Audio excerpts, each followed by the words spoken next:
Musical Talk, the UK's independent musical theatre podcast.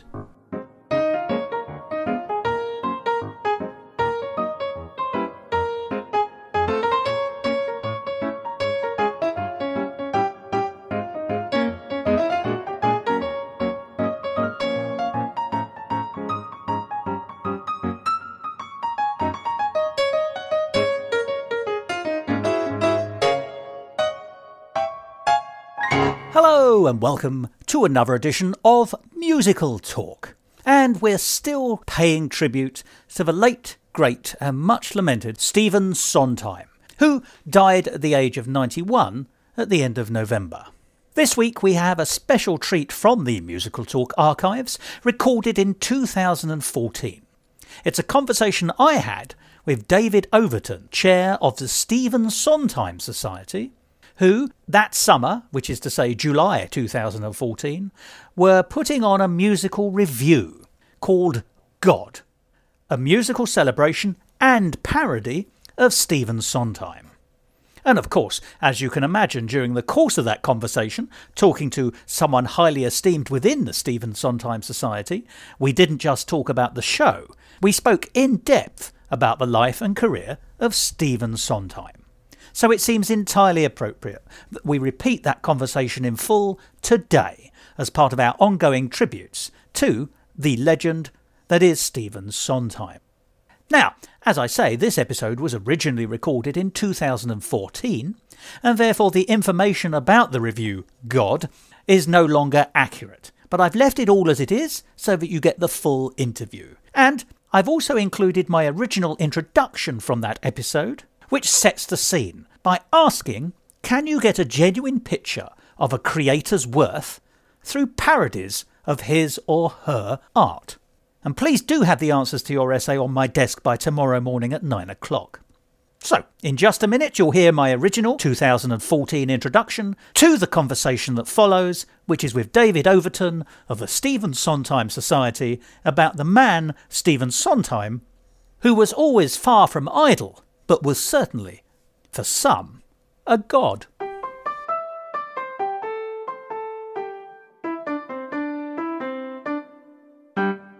Musical Talk, the UK's independent musical theatre podcast.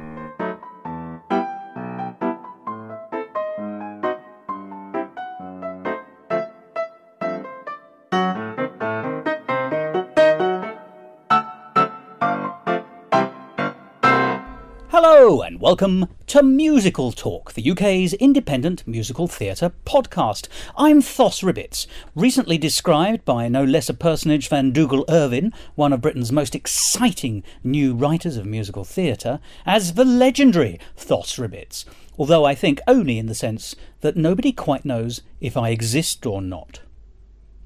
Now, let's start with a question. Can a songwriter of musical theatre parody themselves? It's a difficult question, I think. For example, if you're known for a particular style of lyric writing or a particular set of tropes or memes in the way that you write your melodies, and then you wrote a song that deliberately emphasised those, would you be parodying yourself, or would you, as someone who already uses those tropes, merely be sending yourself up? I think there is a difference.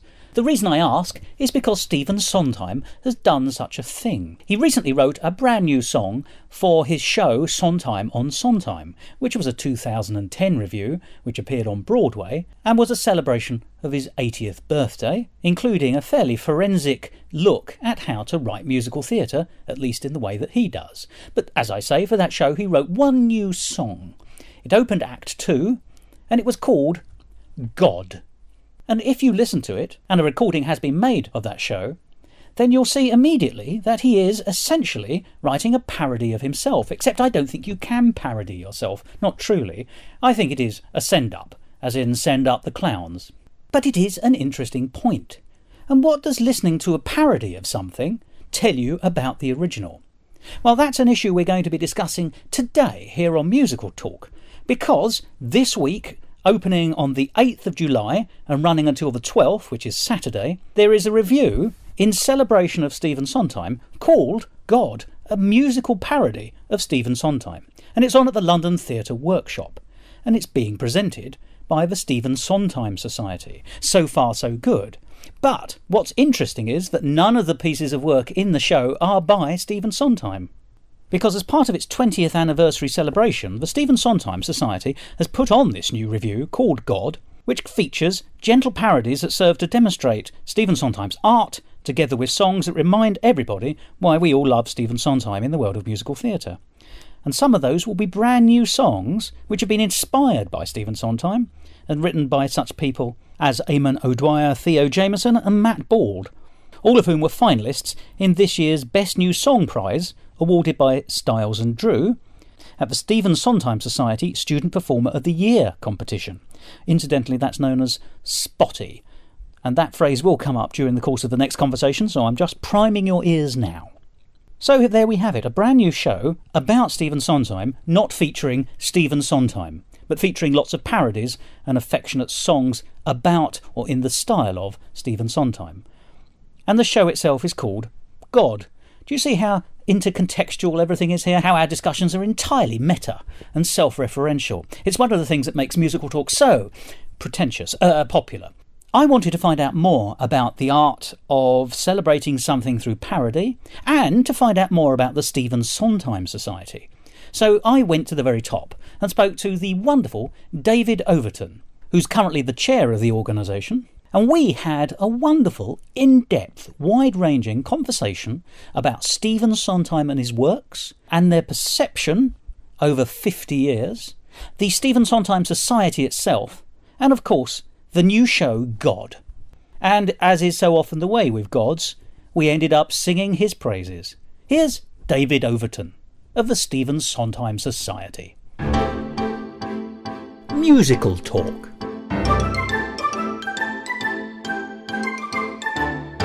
David. Hello. A great pleasure to meet you, and a bit of an honour, if I may say, because you represent an august organisation, the Stephen Sondheim Society, which, and I think it's entirely appropriate that we should be talking this year because it is its 20th anniversary, and there's always good Sondheim conversations to be had. So, if you don't mind, let's start with the obvious question. Tell us a little bit about the Society. Well, the 20th anniversary thing is a little bit of a movable feast because we actually started in 1993, so it's been, the celebrations have been going on for some time, but that's all right. It means that we've been able to milk it for a bit longer than we otherwise would have done. The Society's gone through a number of changes. It started off in a fairly small way, but it's grown and grown. We've become a charitable trust in the last 3 or 4 years, which gives us a basis for moving forward. It gives us some financial security because we can get gift aid on subscriptions, and it means that we can do a number of things that we couldn't do before. So it makes us a much more mature organisation than perhaps we have been. It's more than just an appreciation society, isn't it? It's very much not a fan club. I mean, yes. I think we really want to get away from that. We do study Sondheim. We spend a lot of time going to see Sondheim shows, but then we look at them. That's quite pleasant homework, isn't it? It's good homework, isn't it? But we try and be objective about it, and we're not. I'd be the first person to say Sondheim is not the be-all and end-all of everything. Musical theatre is a very wide church.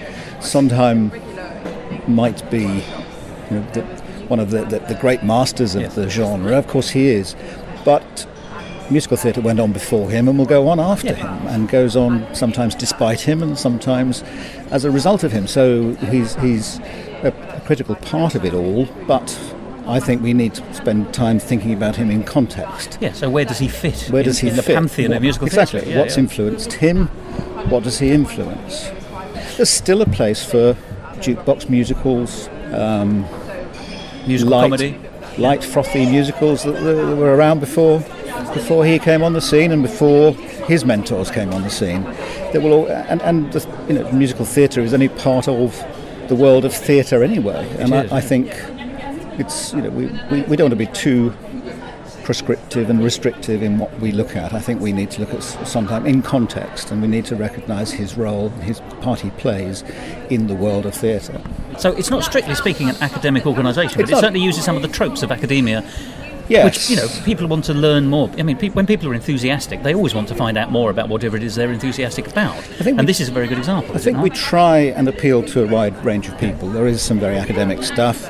Our magazine will have some quite erudite, academic-type articles, but it will also have reviews, it'll also have interviews, it'll have stuff that's very approachable to somebody that just wants to go and enjoy the shows. But, as I say, we do feel we need to present something of an academic approach to it, so that we're not just a fan club, but that we are bringing something more to it, and we're bringing something to the understanding of Sondheim and his works. And Sondheim himself, with his Finishing the Hat books, explores the world of lyric writing in an extraordinarily detailed way, and one could say in an academic way, but it's also very easy to read, and if you know anything about his works, it's great fun to read, and you learn an awful lot about how he arrived at certain things, and what certain things mean, and why he took certain decisions that he did. So, he's not above looking at his own work very closely and being critical about it. So that's the line we take. But as I say, it's a lot of fun as well. We go and see lots of shows. We try and have question and answer sessions with the production team or some of the actors. They're always very keen to meet up with us because they get good questions, they get good feedback. They seem to enjoy the enthusiasm that we bring to it. And we sometimes get together for a meal beforehand or afterwards, or go for a drink. So it's very enhances the theatre-going experience in a much wider sense, yeah. Particularly when you're going with a lot of people who are interested in the same things. And so we have a lot of those events throughout the year. We've been going to the Châtelet in Paris to see their big, huge productions that they've been putting on, and quite a large number of us, 30 or 40 people, will go to those. Am I right in thinking Leslie Caron was in A Little Night Music in Paris in the last couple of years? She was, yes. Yes. They've done Sweeney Todd, A Little Night Music, and earlier this year, Into the Woods. Oh, they did Sunny in the Park with George. Oh, well, which I a homecoming, rather, really, for them. Which, of course, exactly. And one of the things that was laid on as part of our trip there was a visit to Le Grand Jatte, which, the island that's in the picture, which bears no resemblance to what it was like then, or even in the second act bit where it's been built up. It's nothing like that at all. But it was quite interesting to follow that through. At least you can say you've been there and seen it. But can I ask, forgive me, and we're talking about Sunday in the Park with George, does your group also extend to things which are a little bit in the round, the context? For example, London is about to have a Pointillism exhibition. Would your group also consider going to see that? Because although it's not directly about Sondheim, it is, many of us, let's be honest, only came across Pointillism as a concept and as an artistic style through Sunday in the Park with George. I know that makes many of us, and I include myself in this, Philistines, but I think it's certainly not something that we've thought of, at least I haven't. Somebody may have done. But yes, exactly, that's the sort of thing we ought to be doing. And now you've mentioned it. I think I'll talk to the powers that be and we'll see if we can organise something. But yes, there are things like that. I can't immediately think of anything else, but there are, as you say, parallel things and things that will enhance your understanding of the piece. But yes, is the answer to the question. And also we go to shows that are related to Sondheim's work that aren't necessarily, there are things where we know he's had a direct influence on the composer. We encourage people to go and see that. So there's it is quite a wide. You're not narrow. You're wide, which is but that's a very good thing to be. It also, if an organisation has enough members, different factions, and I don't mean factions unpleasantly, but different groups of people within the wider organisation will be interested in some things. And I will do this, but I'm less keen on that. But other people are keen on that, and so fine. It all adds to one great happy picture. Yeah. I just like, if I may, then in a way, I'm very interested to hear that the nature of it is so, if I may say, like a literary society in the sense it's it's academic as far as it's academic, and broad brush, and looks at the context as well as looking at the core works. And I suppose, and this in a way preempts a question I had earlier, which is, it's very interesting to me that the Society was created in the 90s, bearing in mind that Sondheim had been a professional since the 50s. So you would expect a fan-based group, a purely fan-based group, to have started rather earlier. Well, this is clearly arriving not at the end of his career, but certainly fairly late in his overall career, although it's still running, of course. And so that gives you a much better opportunity to look back. Well, yes, there's a point, corpus yes. of work to be able to look at and review. And yes, I think that's true.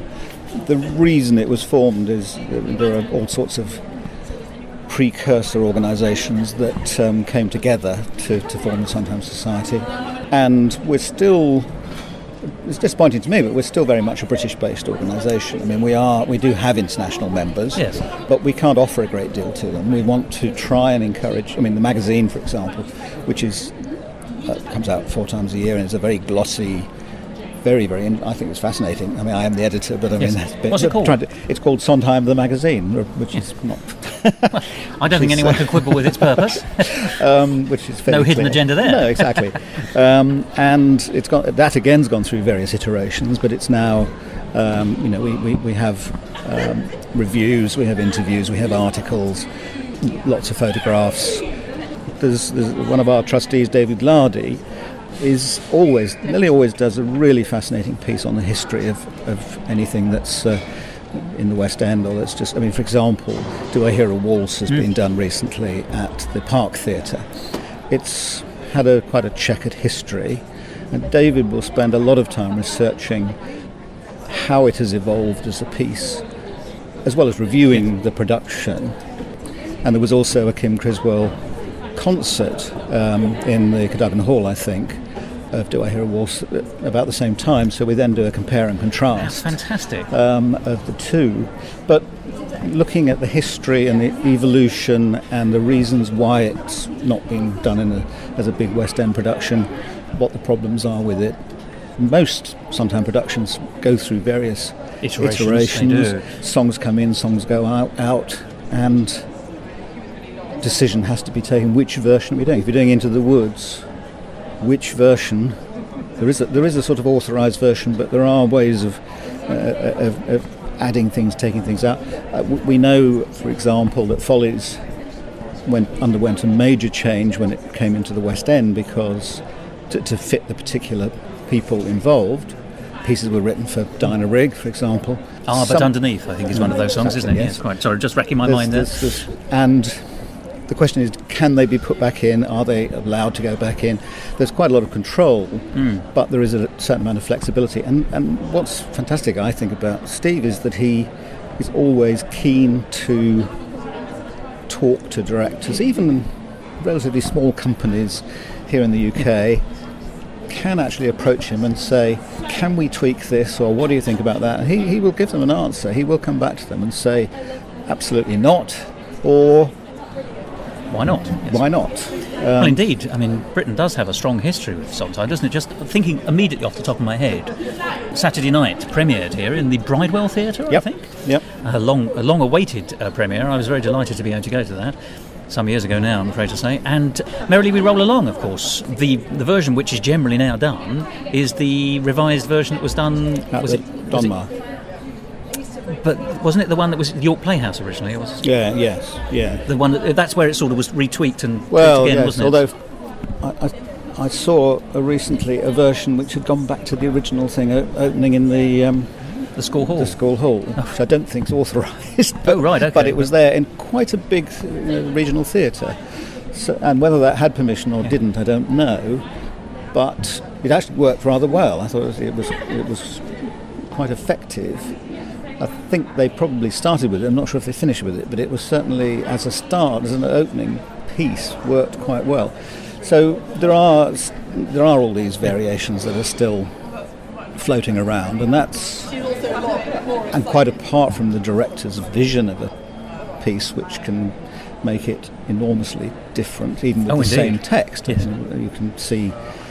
You only need a Jonathan Miller or somebody. Jonathan Miller. I was going to say John Doyle with his whole raft of plays with the acting, musicians, the actors playing their own music.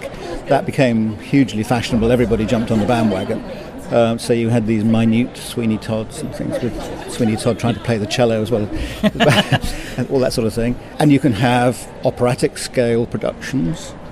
And people like the English National Opera have done Pacific Overtures, and the Royal Opera have done Sweeney Todd, and right down to these little things in the Trafalgar Studio with little chamber pieces, Absolutely. And But that doesn't, in a way, let's take that back to the core work then. What that really shows is the flexibility of the core material. Both, I think, the marriage of the book and the score obviously includes music and lyrics, but I love this idea that if a piece is strong enough, it can bear almost any iteration, not every interpretation, but, it's flexible enough to be able to try new ways. So it doesn't fall into, and I am a fan of Gilbert and Sullivan, but it doesn't fall into the trap of Gilbert and Sullivan in the 50 years of the 20th century, where it fell into its own traditions, yes. And the tradition was a sort of dead hand tradition. It was the doily cart tradition, yes. Bless them. Probably. I think it's like Shakespeare. I mean, I came to the theatre through Shakespeare, funnily enough. And you look much younger. Not at the Globe, this was Stratford. And there you can have massive, great... I remember Peter Hall's Macbeth with Paul Schofield and Vivian Merchant, and massive, great, huge Well, you need sets. a giant production for all the giant performers, really, don't you? I mean, but then Trevor Nunn's production in the Pit and the warehouse before it was the Donmar warehouse with Ian McKellen and Judi Dench. Tiny, very powerful production. You really felt the witches. The whole thing was very mystic, and you really got engrossed in it and involved in it because it was so tiny. So Shakespeare can bear those sorts of directorial inputs, and I think Sondheim can as well. But I think an important thing you just touched on, the important thing we must always remember with Sondheim is that he had some damn good book writers. The material that he starts with, or that he works with, is fundamental to it all. I mean, yes, he brings these wonderful lyrics and these wonderful tunes to it, but they've got to work as stories. Yes. They've got to involve you in what's going on. He's building on a platform that's already been created, yes. In a way, yes. And I think he's chosen to work with some really, really gifted people. And in some, I think, again, it's important for us to say, yes, we're the Sondheim Society, but we also recognise the partnerships that he's been involved in, both in terms of book writers, but also people like the orchestrators and the directors and others who've worked with him to develop the body of work that's there. Can I just stop you there then, briefly, because you've touched upon, I think one of the most interesting things about Sondheim is that I think there is a Sondheim sound, but I think the Sondheim sound is Jonathan Tunick.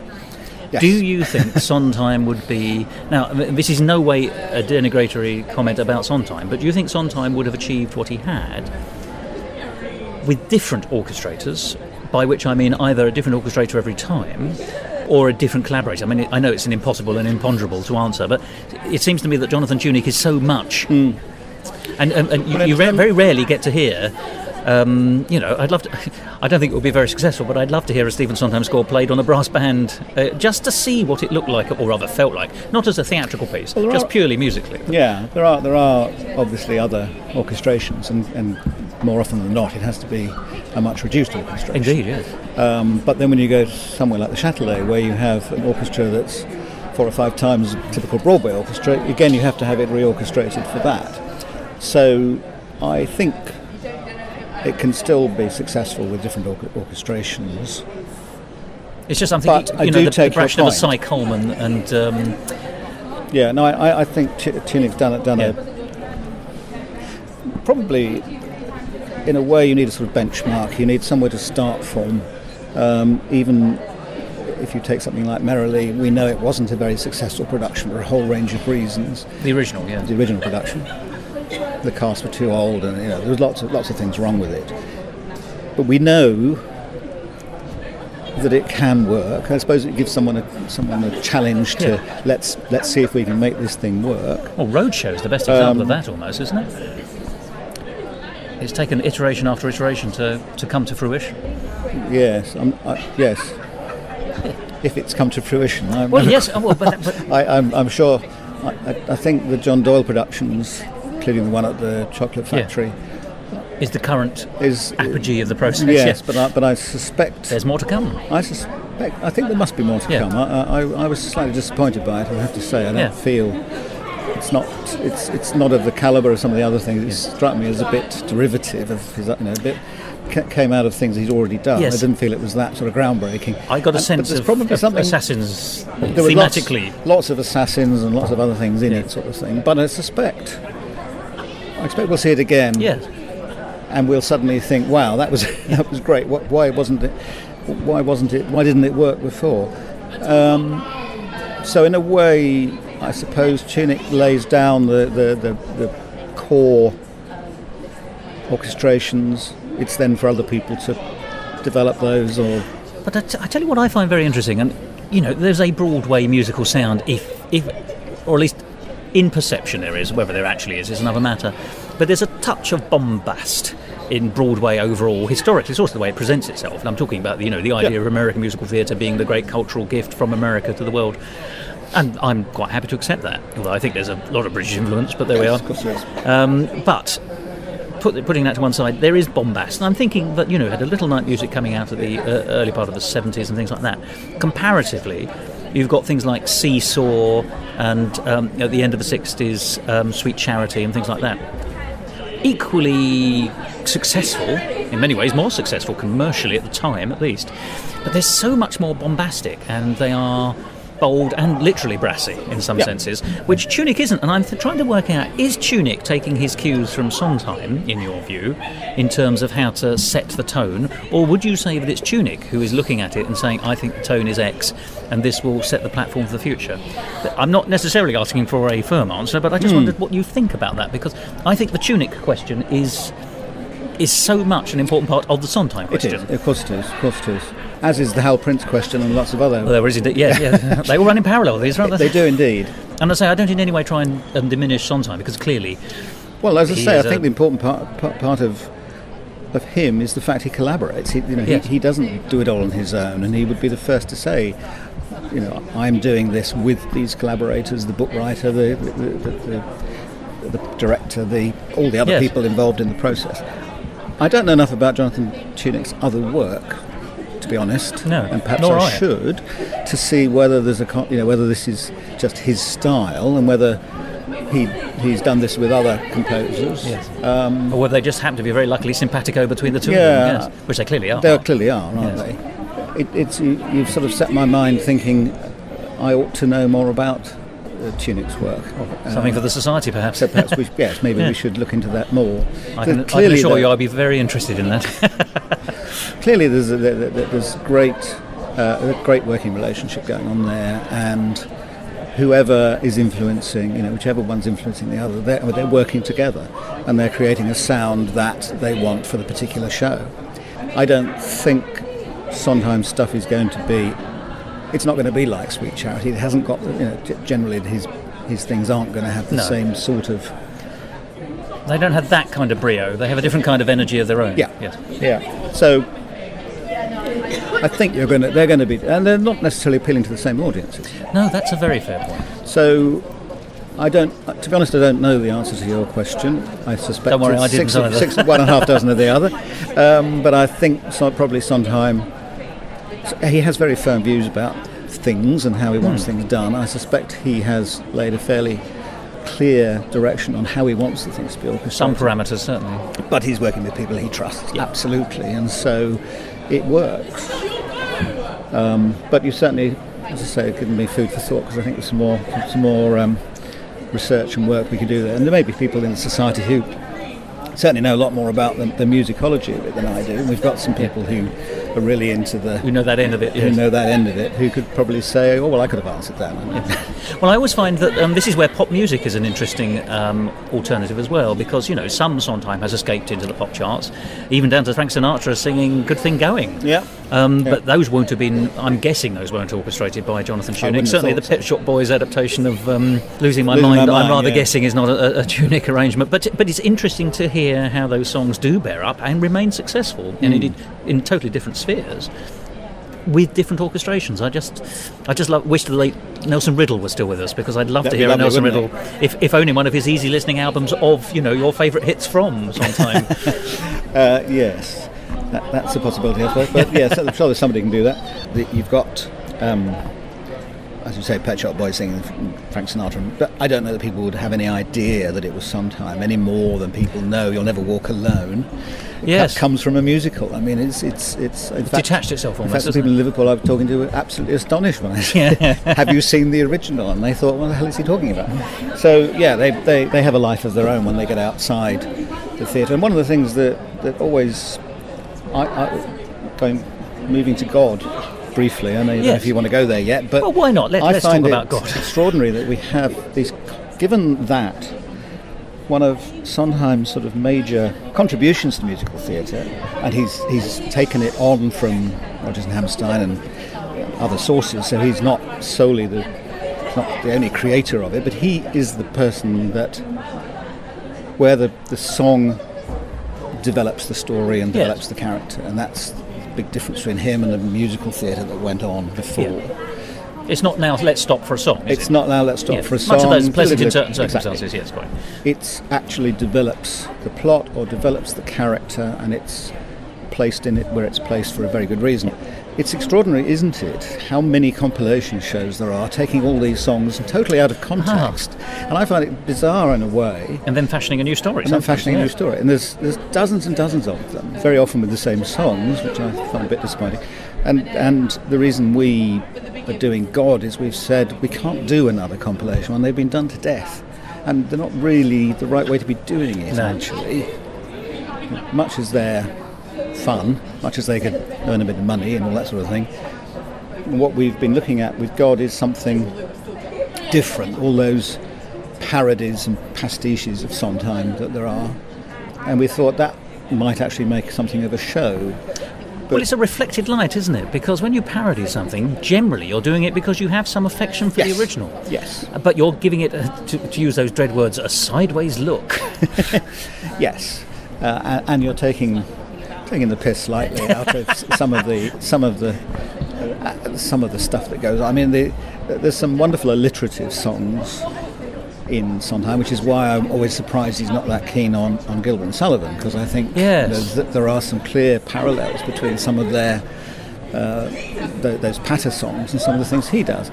But maybe I think you've got to be brought up with, we mentioned Gilbert and Sullivan earlier. I think it's part of our psyche, which probably doesn't appeal to Americans at all. They haven't come to it in the way that we have. I think it appeals to the ones it appeals to, but I would just like to say, actually, if we're referring to the famous essay, one of his many famous essays in the first of his lyric books, and I think actually the one on W.S. Gilbert is the least satisfying to me, not because he's having a pop at Gilbert, because almost everyone has had a pop at Gilbert at some stage.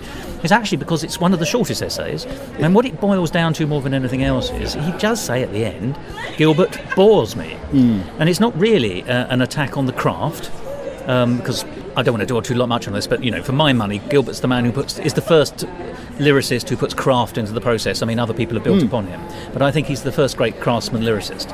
But I think it's perfectly legitimate for people to be bored by Gilbert and Sullivan, but I don't think it's easy to criticise them for being professionals in their sphere. And Sondheim doesn't, in fairness, do that. But it does make for a rather dull essay, therefore, because it is ultimately, I'm not very keen, I am bored. Yeah. And that's fine, that's a legitimate position to take, but it doesn't take us anywhere. No. And I can see, a lot of it is actually quite tedious in a way, and a lot of it is irrelevant nowadays. Yes. But I think, he also deliberately spoofs Gilbert. Sorry to interrupt you briefly. In Pacific Overture, he does indeed. Yes. Of course, he does. Her Majesty Victoria. Yes. So, if, as you said earlier, parody has to come from a certain amount of affection, then presumably we may see some hidden affection for Gilbert in that. But he thinks the maestro does possess too much. Yeah.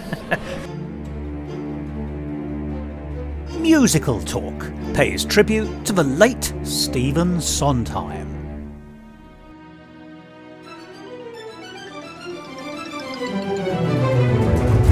We were with God and we were talking about reflected light and reflected glory and affection. You would say you didn't really want the compilation episode, a compilation. You wanted the opportunity to see what fresh light, I suppose. Yes. I think what wasn't in our original plan, I mean, Lynn Chapman has been putting this together for a long time, and Lynn's... Interesting choice of title, by the way. Putting it together, sorry, that's one of the compilations. I'm afraid when we sit down, we have our trustee meetings and we spend the whole time quoting from Sondheim. We're not careful, so we have to... So we have a sort of ban on any everyone says don't, presumably. Everyone says yes. Sorry, yes, I will now stop, yes. Thank you. And Lynn's had a lot of these things up her sleeve for quite some time now, and she's wanted to put on a show. One of the things that we are finding, one of the things that Alistair Knights and Alex Parker have been doing is actually... And they're your director and musical director in this. The director and MD, and they're the guys that putting it together. first at Guildford and then at St James's. And we're thrilled that they came on board to do this for us. But they've actually commissioned some new stuff. And I believe Alex Parker's writing a piece himself. Now that's good, that's great, because whilst there's quite a lot of material out there already, to get some of the new musical theatre writers to actually think about it and develop something for this is really exciting. So it'll be a good mix of some of the things that you may well have heard before or have been around, and some new material, and some new material as well. Which is so much, Sondheim's always said, isn't he? But he's looking for people to write new stuff. It's not for him. He knows he's not the last. He's not the full stop on musical theatre. Nor should he be. No. Well, that's when we have our annual Student Performer of the Year competition, which has been running annually now for some time, hasn't it? Yeah, this was our ninth one this year. When we started that, and we said to him we want to run a competition for students,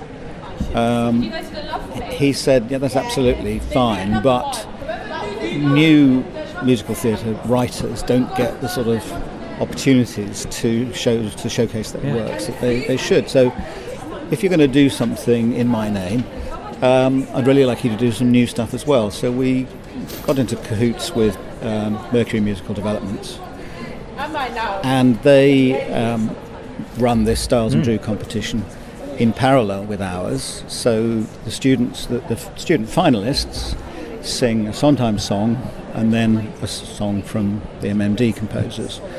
They're given a choice of songs to sing.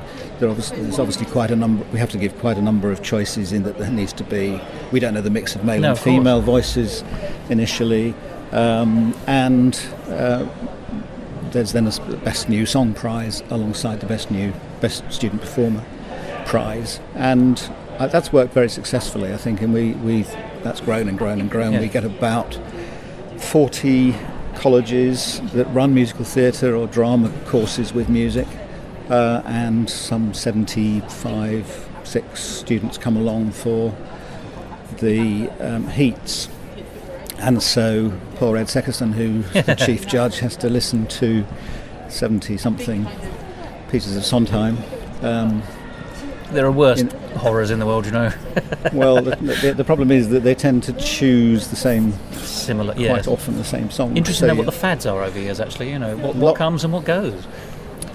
Lots of Everyone Says Don't. Yes. Lots of Giants in the Sky. Not so many Everybody Loves Louis, I imagine. A few of those. Oh, really? Okay. Yes, and quite a few. It does.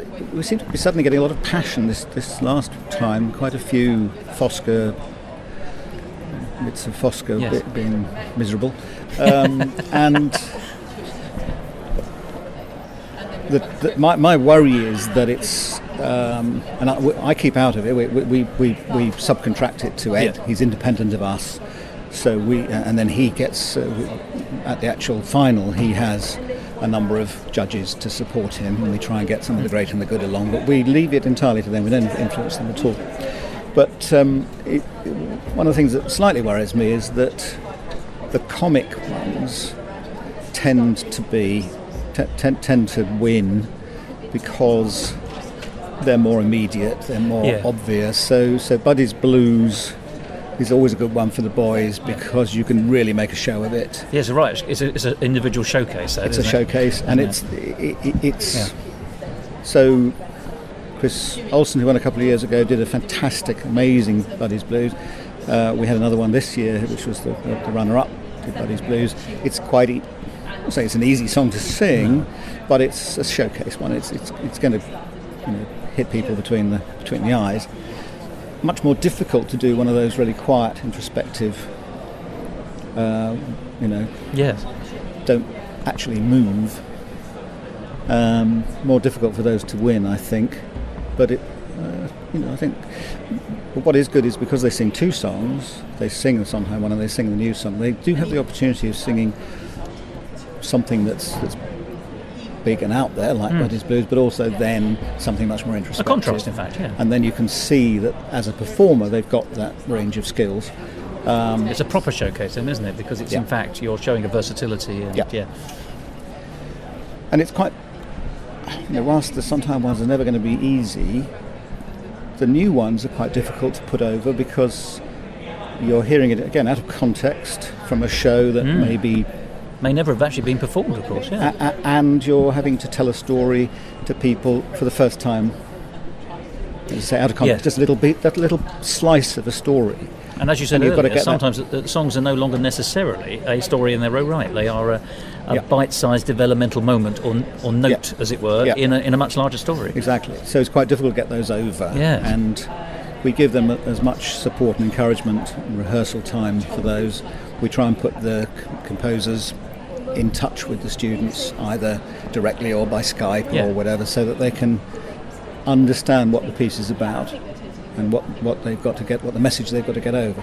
So I think it works I think it's very successful. I'm very proud of the show, and I think we get some hugely enthusiastic audiences. We've had some fantastic winners, and I think the process works very well. We're going to have to review it again next year because we're losing our producer Neil Marcus, who's leaving MMD to pastures new, and he's done a great job of producing it for the last couple of years. We like Neil. He's been a very sound friend of musical theatre, full stop. Yeah, absolutely. And will continue to be, no doubt, by the way. I'm sure he will. Yeah. But we will need to decide how we want to go forward. We may think about changing it. I mean, I know if it ain't broke and all that, but it does seem to me an opportunity to say... Bring some changes, perhaps. Is this the right thing to be doing, the right way to be doing? Are we getting it? We may come back and say, yes, absolutely, but we may say, let's tweak it, let's change it. But the showcase finale, if you like, is open to the public, isn't it? It's you can buy tickets. It's held in a London theatre usually, and you can buy... So people want to come and see future showcases, and it is well worth doing because I've done it myself. Then all the details are on the Stephen Sondheim Society website. Yes, Sondheim.org. That was my next question, but thank you for that. Yes, we've only recently had the finals, but they're basically as I say, we had these sort of 75 odd kids, not odd kids, 75. Some are a bit odd. Come in. That's theatre, darling. Do their bit. We then give them.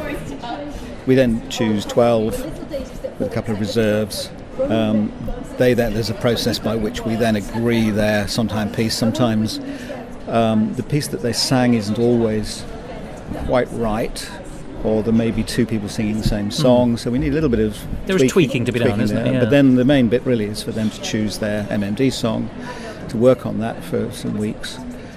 For some of them it's quite difficult because they're in the middle of their student showcases or they're in a production of something or other. And then we have the finals, which, yes, it's a public show. We've managed to fill the Garrick for the last couple of years. Which is no mean feat.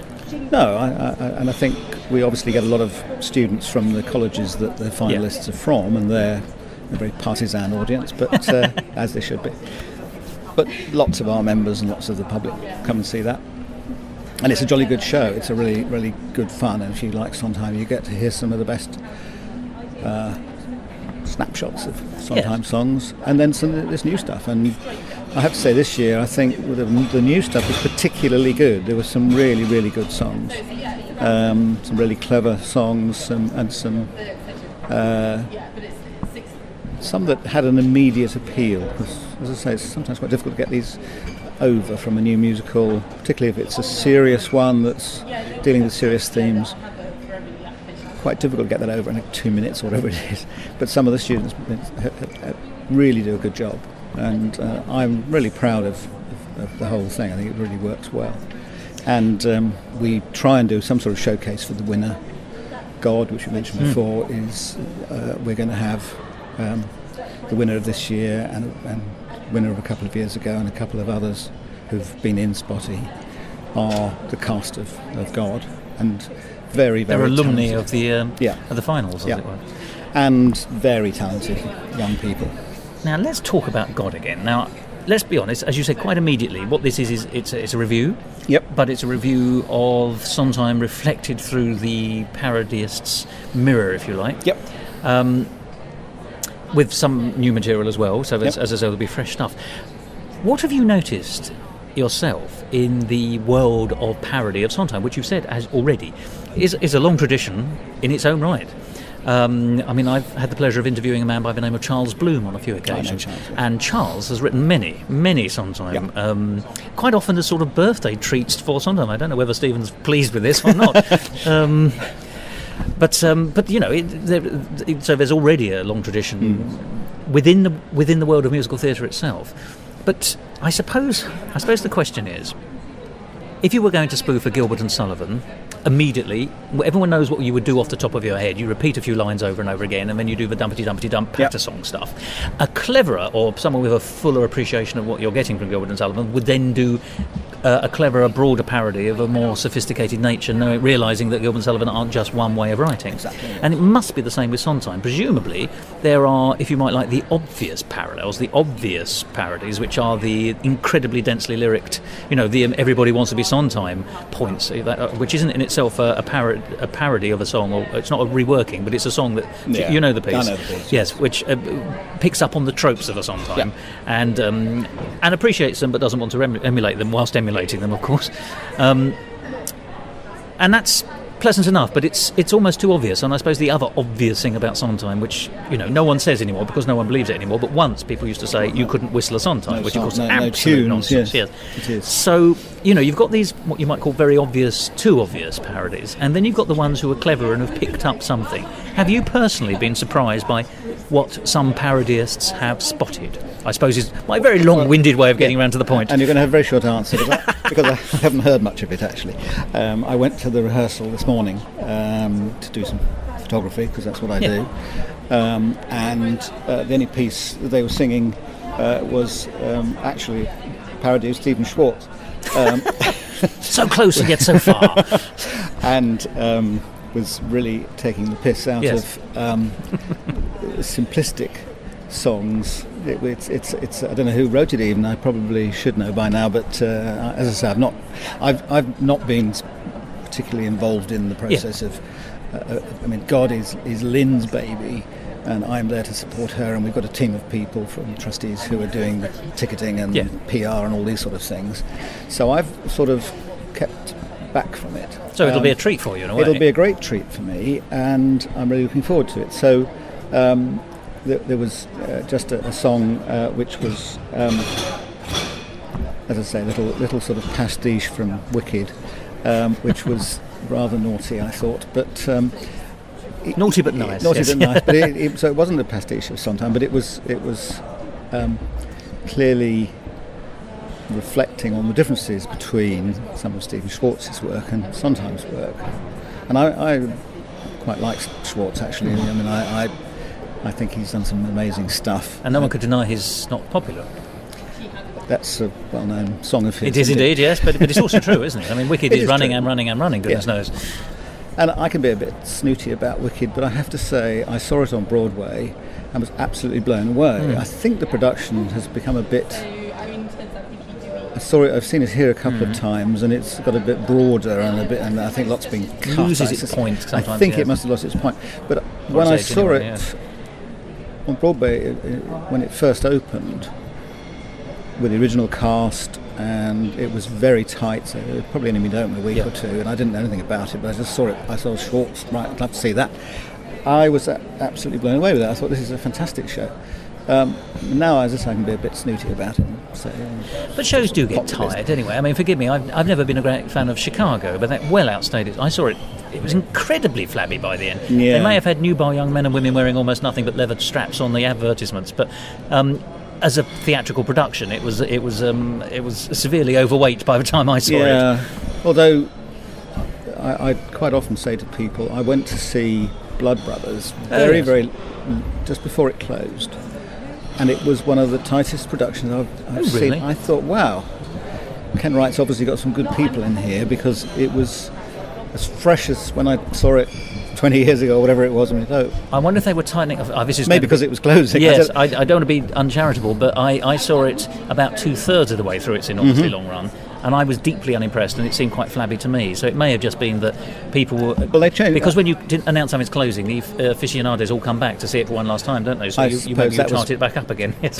Yes, possibly. But what I'd say is I was very impressed by how tight it was. Oh, right, that's interesting. And yeah, I can't obviously speak for what happened in the middle, but certainly by the time I saw it again, and it's a long, long time since I first saw it, I thought, I'm really surprised. Mind you, I was the only English-speaking person there, I suspect. All I could hear was German around, Italian. Oh, really? And, yes, I think so. A lot of foreigners in, but it just. It's important, isn't it, with these long-running shows that they do keep their eye on it. Yeah, they've got to keep their energy up, and it's so easy to forget, isn't it? Or just phone it in, of course. But I'm still absolutely fascinated by... I mean, parodies are something that are interesting in their own right. I'm always surprised, actually, the people who do them. I mean, do you know the song "The Stately Homes of England" by Noel Coward?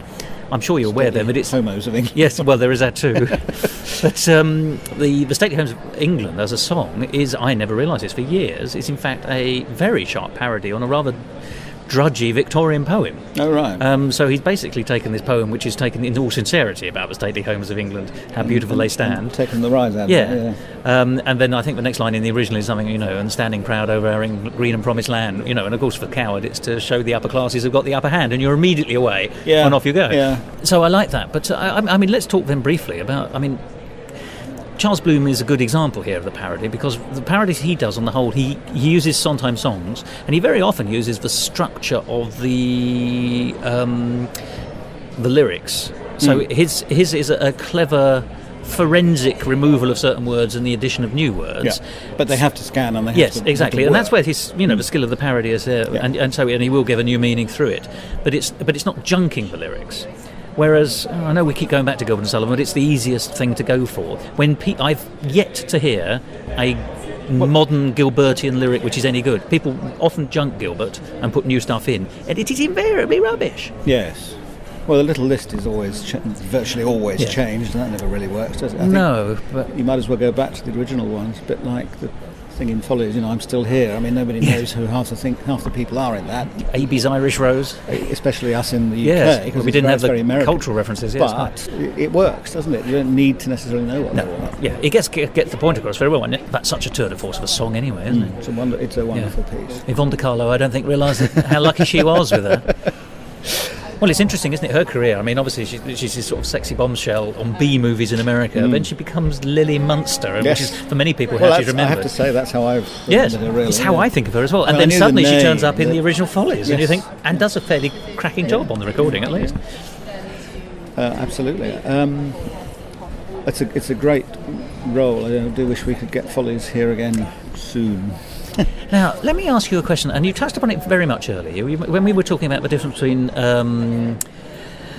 Sweet Charity, say, and we were saying that it was written for a different kind of audience, perhaps, and I agree with that, but I think there's a dichotomy in Sondheim's followers, and that is, and tell me what you think, because you may say I'm talking balderdash, it has been known, but there are people who like musical theatre who will generally acknowledge that Sondheim is very much one of the bright lights in musical theatre, but not the only one. So, people who love musical theatre, on the whole, genuinely love Sondheim. But there's also a huge contingent of people who adore Sondheim, but do not like any other musical theatre. And that is quite a disparity. So he is able to stand in the camp of outside musical theatre and firmly inside the musical theatre, at least in terms of the way the audience goes. And I've had a literal experience of this, talking to, I must say, I'm not going to name drop, I won't mention their name, but a fairly senior politician. And I got talking one day, and he was telling me how he didn't like musical theatre at all, but he really enjoyed Sondheim. He was taken by a friend to see a Sondheim, fell in love with the work, and now goes to any Sondheim, but won't touch any musical theatre elsewhere. I must just finish how this conversation ended, because it's worth the name drop. We had to finish our conversation because Boris Johnson, Mayor of London, turned up, who was there to meet this politician. So I said goodbye and made my way. But wasn't taking him to the theatre. No, he was not. He was taken to a bus garage, if you must know. But I think that's a sort of snobbishness in a way. I think maybe it's widespread though. I know, but I think people say Sondheim transcends theatre almost. But to be honest, have they really been exposed to some great musical theatre? If you're comparing it to a lot of the song and dance stuff, I can see people aren't going to necessarily buy that. My wife's a classic example, actually. She only likes serious musicals. She doesn't like fluff. If there's no content, if there's no substance to it, she will say, well, that was a waste of money, wasn't it? Or, why are we going to see this? And that's not. And she's not. So she's not that keen on Sondheim, actually. But she wants something. she's not. But she wants something a bit meatier. She wants something meaty. Perceived, yes. Absolutely. She wants so something Porgy and Bess will probably go down satisfactorily. Something with substance. And well, Twinkle Toes by Gershwin wouldn't. Probably not. Yes.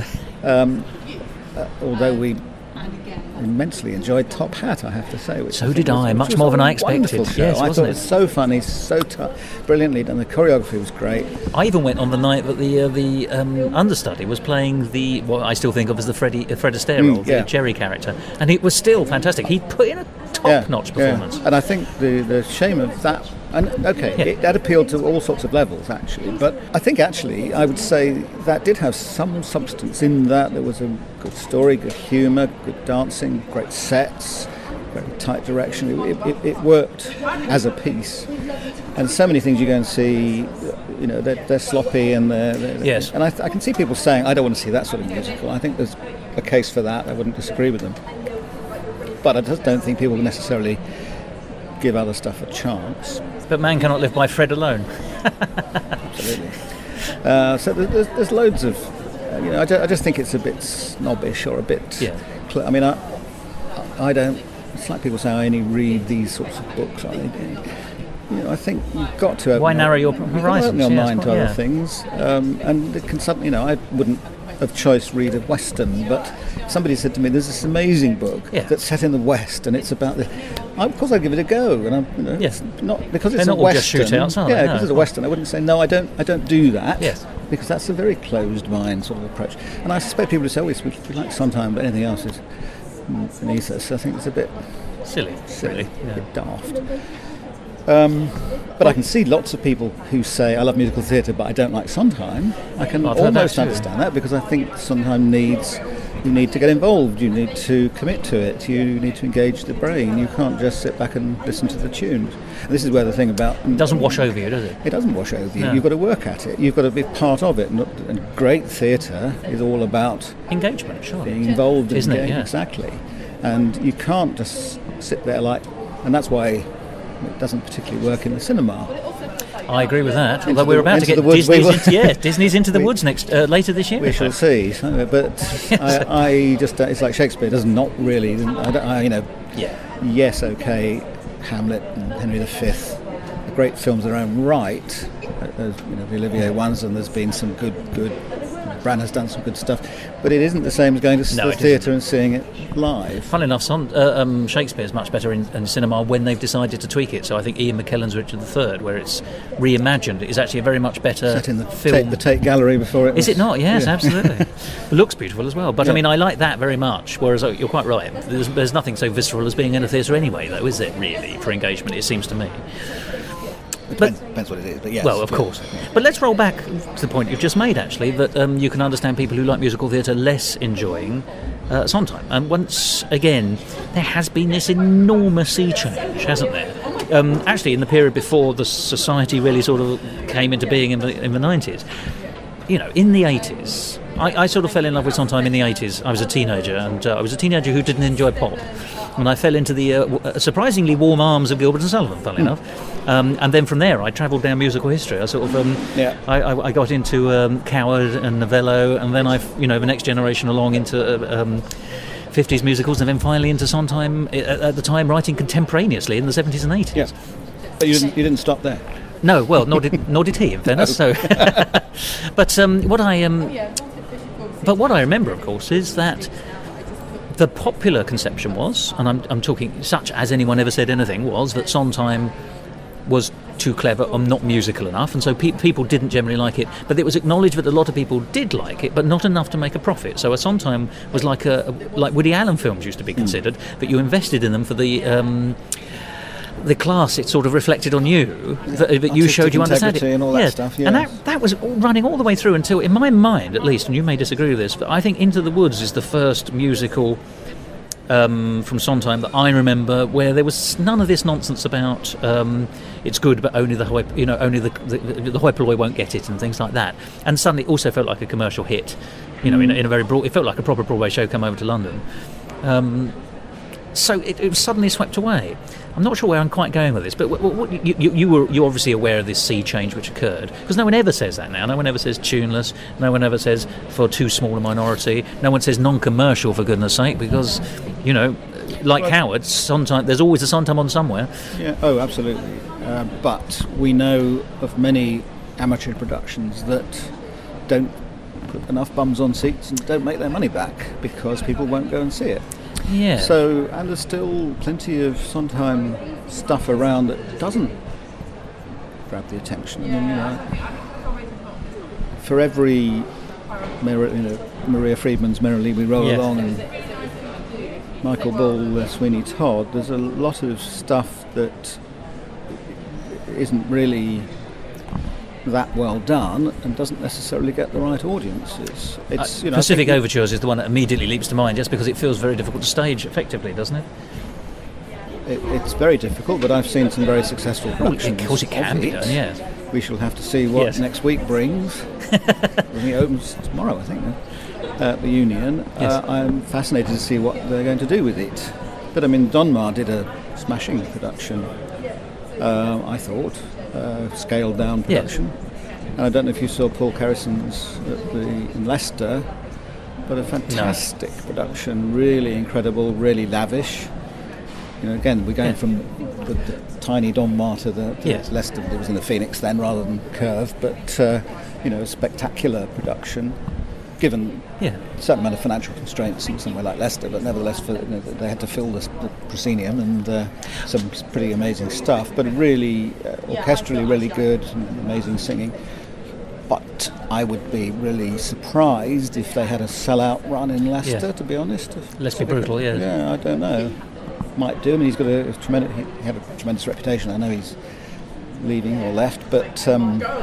And has done a lot of really, really good Sondheim up there, so the people would come from far and wide. But whether when you've developed a reputation, but if you took it on tour, you might have trouble. Yeah. Would it play Arbroath? And that's no disrespect to people in Arbroath. I'm just saying, you know, is there enough for a national tour? Probably not. I think. No. So yes, there's been a sea change. I think he's much more acceptable. A Pacific Ocean change, surely. And I think things are like, you know, the Michael Ball, Sweeney Todd, I should say. Johnson, Kenton, Imelda Staunton, the rest of them, because again it's a team effort. But I think Michael Ball was such a revelation in that. Was he not? Absolutely. But there, I think that brought a whole new audience to Sondheim and to that piece that wouldn't have been. And the fact it came to the West End, I think Chichester is always a risk. But I tell you what I thought was interesting about that production more than anything else was that actually it was a shot in the arm for the piece, because. Good though Sweeney Todd is, it's been done to death a bit. You know, it's the one everyone goes to. I have seen countless galas, countless performances, countless different productions, and yes, it's awfully good. Done here many times. Well, indeed. In fact, I saw the Bryn Terfel thing here. Yeah, exactly. Which is perfectly pleasant. Although the sound was a bit waff, I thought, when the night I saw it. But it was. And he's about to do it again, of course, with Thompson. Oh, Bryn Terfel. Oh, how very interesting. Well, you can see, yes, he's got the foreboding character, shall we say, in terms of his performances. But I had sort of got a bit Sweeney Todded out, if that makes sense. Well, no, I felt exactly the same thing, actually. And I didn't want to keep seeing it.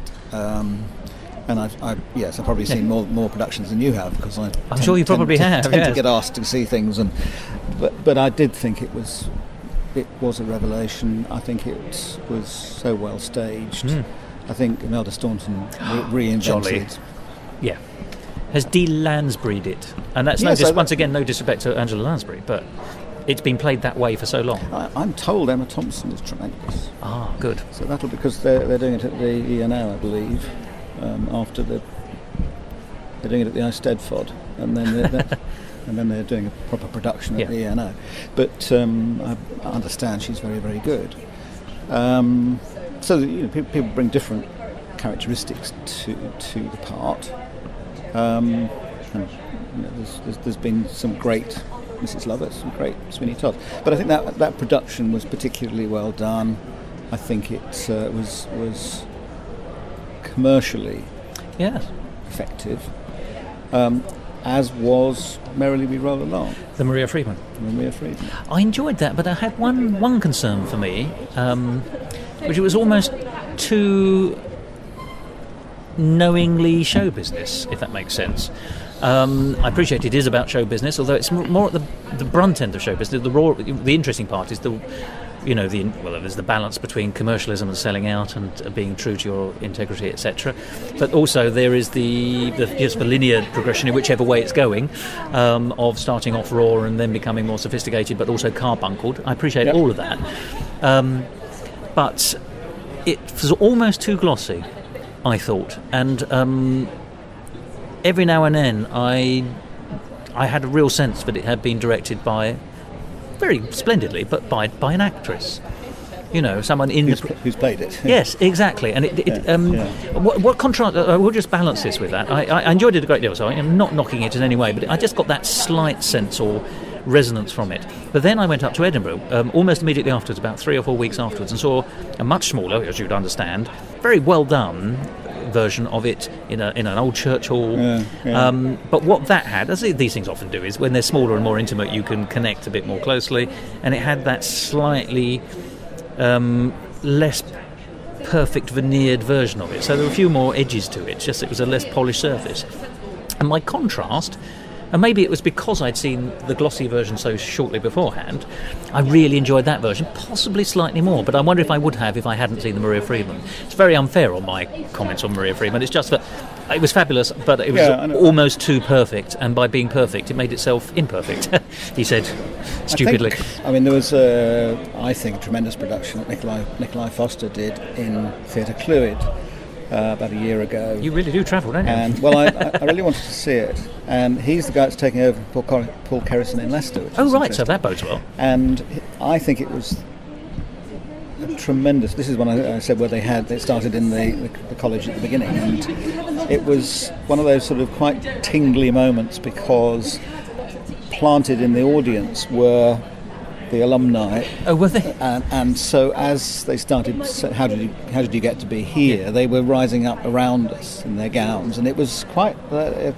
It was a very, very, very interesting production. And immediate intimacy created, yes, of course, because you're in the middle of it. Part of that. You were questioning how the hell did you get here to be here, and I think you've just got to look at all these productions, and certainly if you keep seeing, you've got to take something from each, haven't you? You've got. I've always felt this with Shakespeare. I think I've seen my definitive version of virtually everything, but I can still go and see Hamlet and think, I hadn't realised that, or I hadn't seen that done in that way, or I hadn't realised the relationship between Claudius and Gertrude was quite like that. That's a different take on it, and that's really interesting. And you learn new things all the time. So you might say Maria Friedman's the sort of definitive production for our time in the UK, but then you go and see something else, a little tiny one, as you say, and you think, well, that's done better, differently. Yeah, that bit less good, that bit better. And it resonates in a different way. It's interesting seeing Into the Woods, the Thos production in the Bridewell recently, which, did you see that? It was I did not see that, I was aware of it though. Splendid production, fantastic set, some really good voices in it, some really good ideas. We then, day I think after seeing it there, go to the Châtelet, see this huge operatic production with a set the size of the Bois de Boulogne, revolving and towers and things. I didn't particularly like it. It was too operatic. The voices were too operatic, but there were still bits in it. I thought that. But you found a new thing. Yes. Couldn't we have brought that one? I think if I were directing, I wouldn't be any good at directing any of these things. But you'd borrow bits from all over the place, wouldn't you? But once again, that takes us back to what we were saying right at the beginning, wasn't it? This beautiful complexity in a well-written piece, not just Sondheim, but very good examples. And this is where everything not congeals, but everything coheres. That's a much better word, isn't it? Everything coheres through the collaborative process, so no one person is king over everyone else.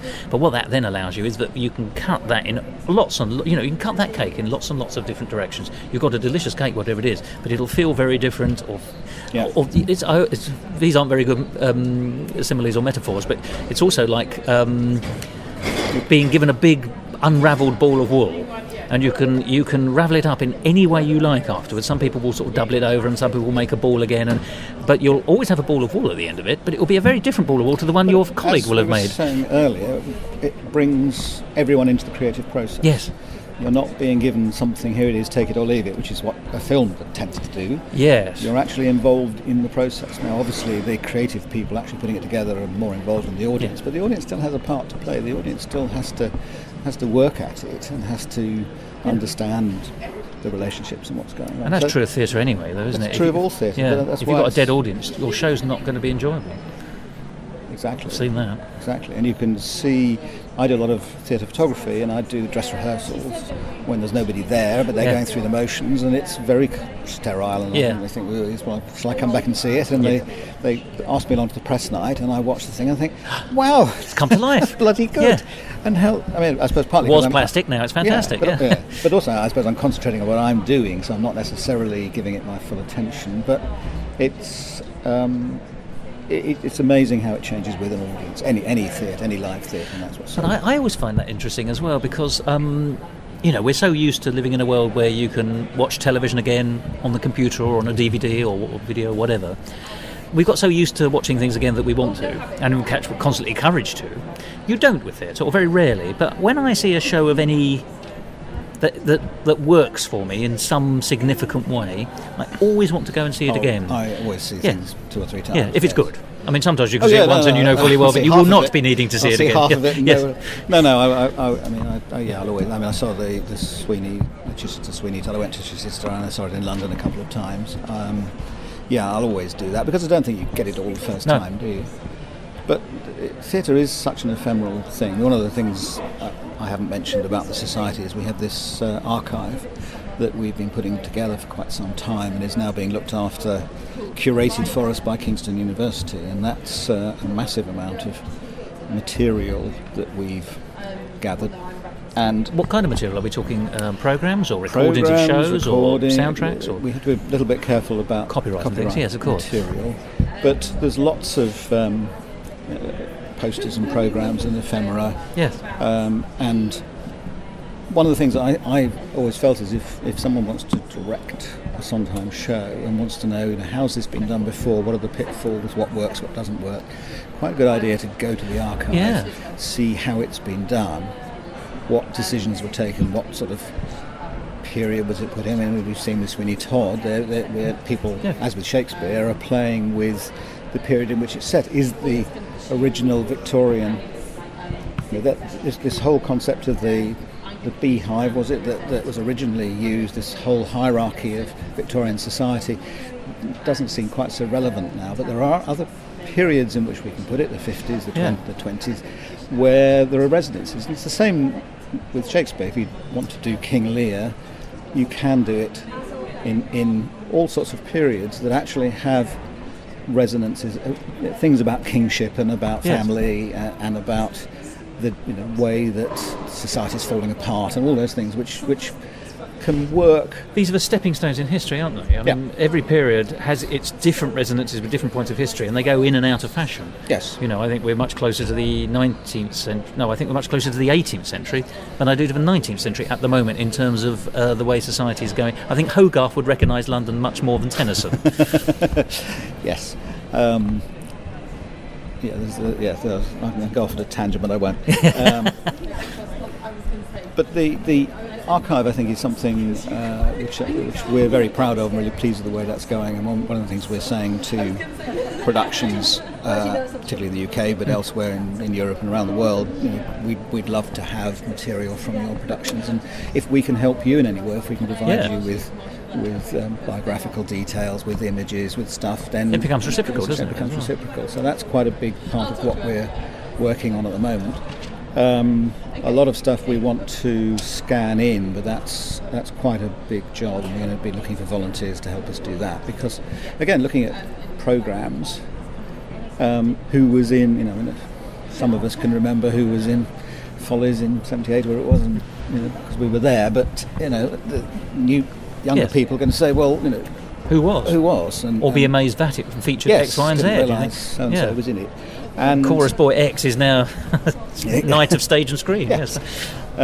So that sort of material is invaluable and something we really want to work on. And I see that as being a really useful resource. And Kingston are very pleased to hold it for us there. They've got the R.S. Murdoch collection, they've got the Sheridan Morley collection, which they saw quite a big synergy with. And universities these days need to sell themselves to people, which is fair enough. And they become world resources in their own right, don't they? Exactly. And so they should. Yeah. So we're really thrilled about that. And Steve came over to meet the archivist, and we had a long chat about where his collections of stuff is going to the Library of Congress, and there's going to be a copy in the Lincoln Centre, I gather, and there are collections in the US, but this is primarily UK stuff. Originally, a lot of it was put together by a chap called Peter Wood, and really, really useful stuff. And I think that's a great part of what we do. Once again, this is the the artefacts which relate to the academia almost. Yeah. Because, as you say, it's fine now, but there will be a time when, bless him, he won't be around. There'll be a time when we won't be around, but I'm sure Stephen Sondheim musicals will still be around. And in 100 years' time, or however long, people will need to know that.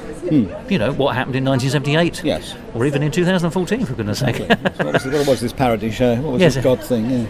Yeah. It's a bold title, by the way. Yes. I mean, we understand the joke because he is a god in musical theatre terms, but it's gone through various iterations. I think we ran out of time at the end of the day and said, I think we'll have to stick with that, right or wrong. But I think, like so many of these things, if it ever gets revived, and we haven't got to the stage of even having it on yet, but if it ever gets revived, somebody might decide to tweak the title. I don't know. But one thing we haven't touched on is we do quite a lot of shows.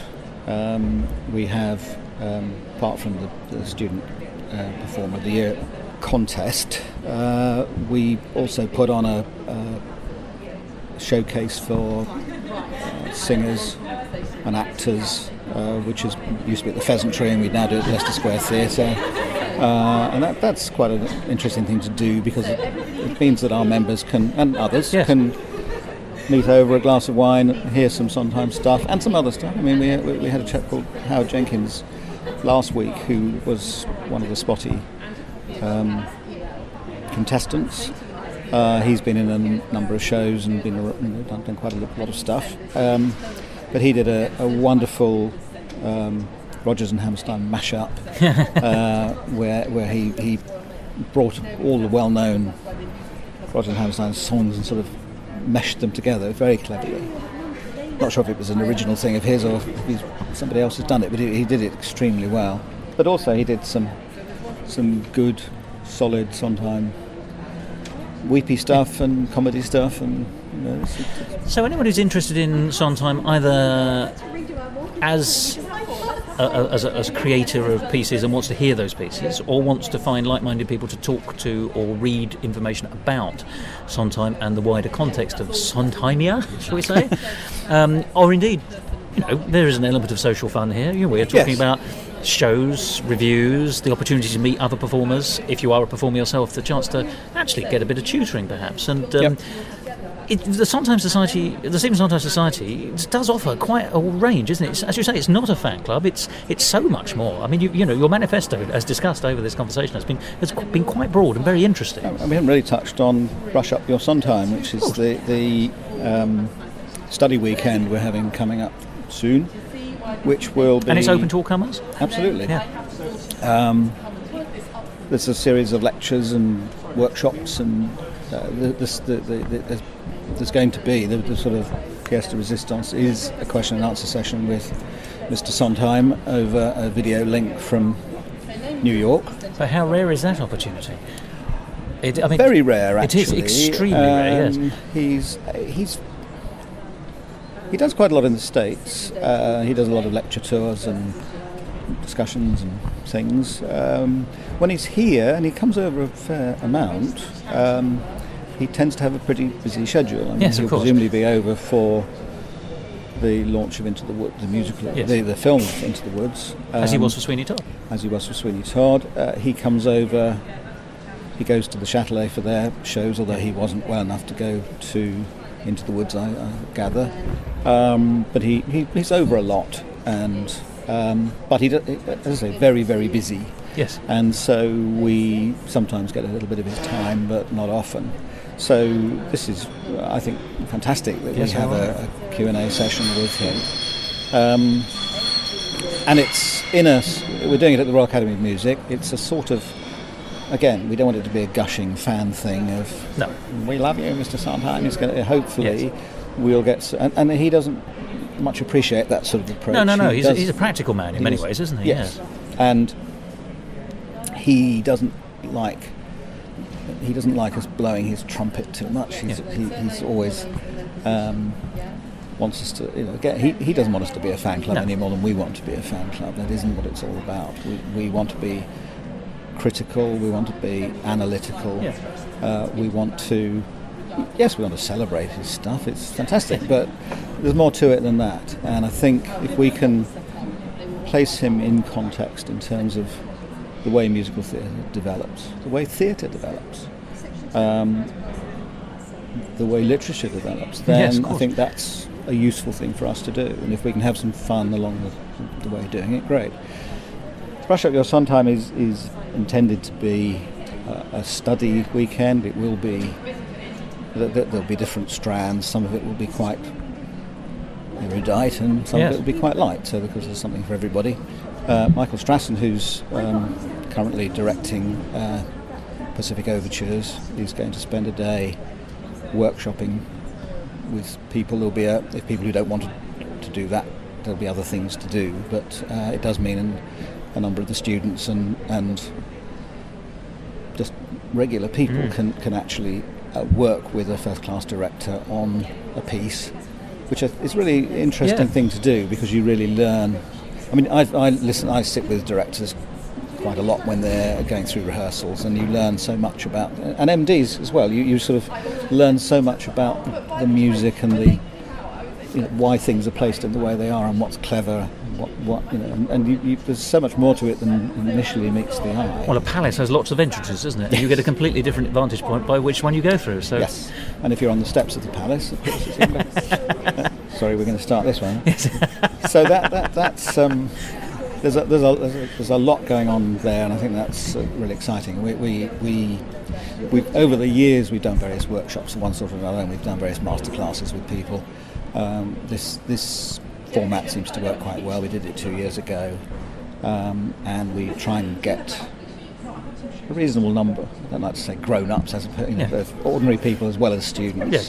So there's a nice mix, and we try and get a nice mix of academic stuff and fun stuff. And Peter Orchard has been very successful in putting that together and putting that together. Yes. Sorry, and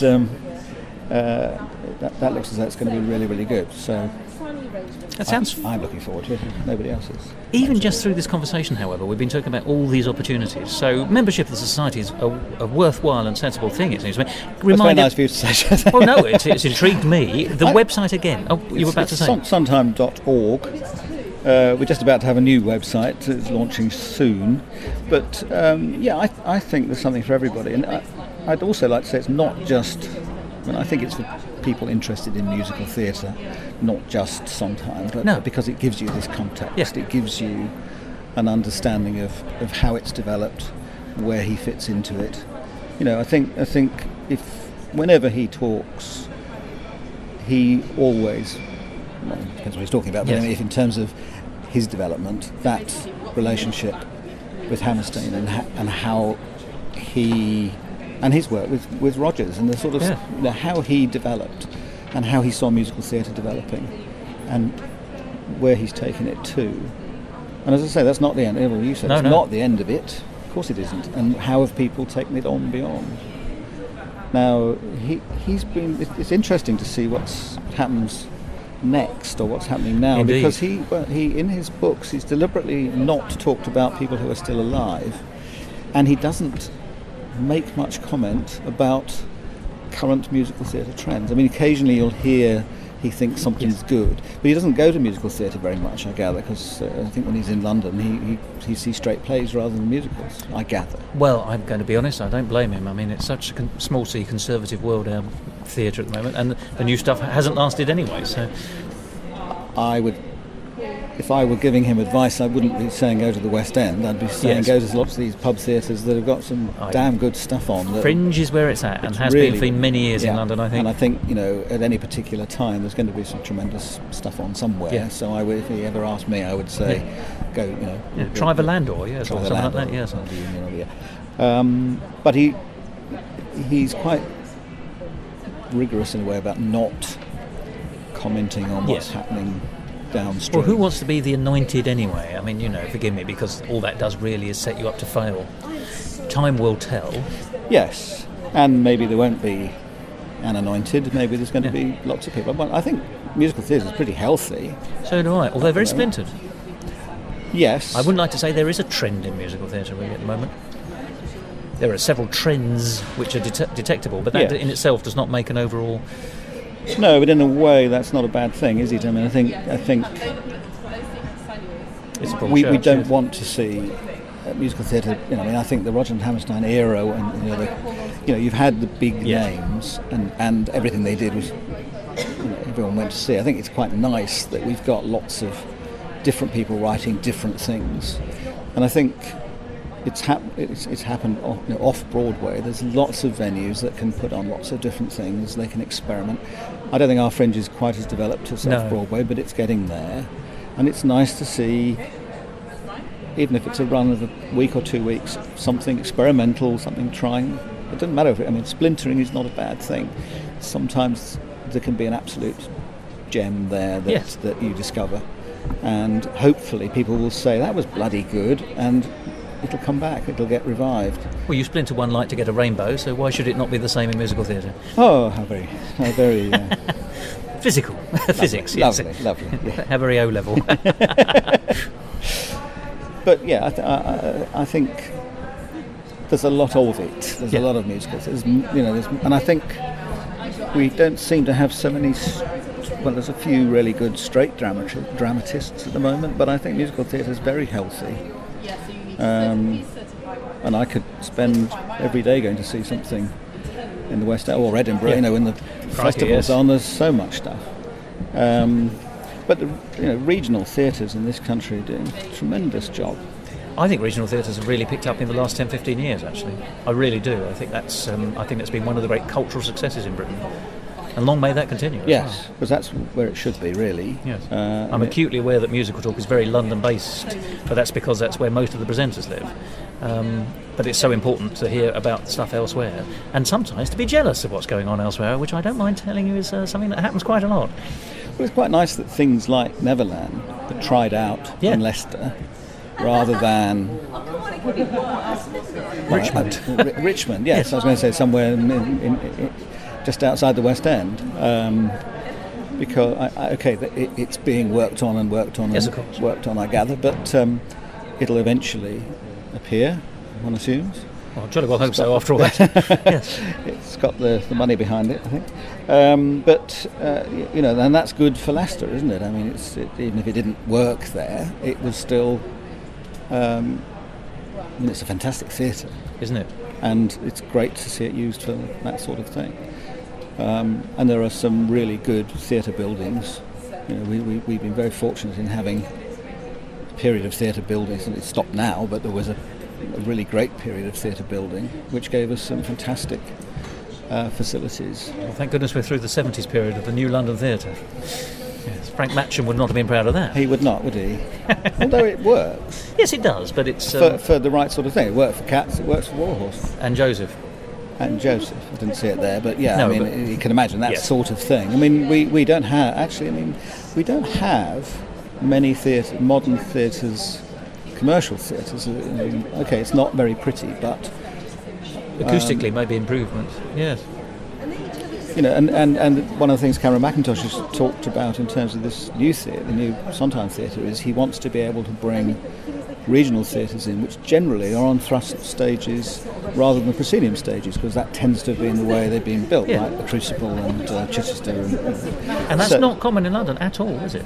And there's very few, apart from Barbican and Olivier, which are not really thrust. I mean, can be made that way, but yeah, they can be, but they're not. They're more amphitheatres, aren't they? And there's very few. The Roundhouse can be configured that way. For now that Stratford's gone into a thrust, the Roundhouse, when they do it there, they seem to have given up the Roundhouse and gone back to the Barbican now. The RSC. But we don't have a wide variety of theatre. That's down to Matcham, I suppose, because he was so good at the original ones. So good at those wonderful theatres that he built. But in a way, it's great that we've got them, but they're not really the best for nowadays, are they? The sorts of theatres we want. They're not democratic theatres. You want the mix, don't you? You want the mix. You want the loos. Yeah. I think he forgot to build the ladies' loos, didn't he? And they're glorious places to be in, but they're not really suited for modern theatre production stuff. So, which is a shame. And we don't have enough new theatres in London of any size. The New London, I would support the New London, despite what you say, because I think we need something like that. It's a bit of a bunker, but then so is the National here. But I like the National on the South Bank. There's something about the New London, and it just doesn't do it for me at all. But oh well. But you're right. The auditorium inside is perfectly comfortable and sound and good. It just needs. I think somebody needs to. Pretty horrible, aren't they? It's like being in a public loo or something. Yeah. Maybe liquor white paint would go not amiss, but there we are. They should be able to afford it after Warhorse been running for God knows how long. Well, David, thank you very much for a beautiful, wide-ranging conversation. Thank you also for your conversation about Sondheim and the Sondheim Society. I do hope that people will be interested enough to come and visit your website and hopefully join up. As you say, you do so many interesting things in so many different ways and platforms. And of course there is, as you say, the shows that you put on and the sociability that goes with that. So, there's a lot that it offers. Yeah, we're a friendly lot. Yeah, so more power to your elbow. Thank you. And best of luck with everything. Thank you. Do very give much. my love to God. I'll do my best. Yes, yeah. Thank you.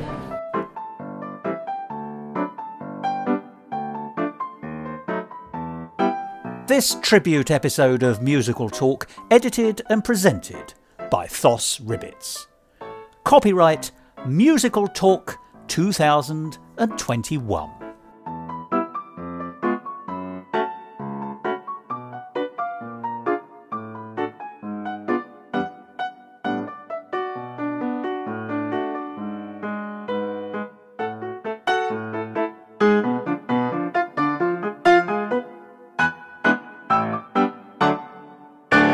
To find out more about the world of Musical Talk and listen to past episodes, go along to our website www.musicaltalk.co.uk or subscribe to us on Apple Podcasts and follow us on Facebook, Instagram and Twitter. And if you want to follow me on Twitter, you can at Musical Talk Thos.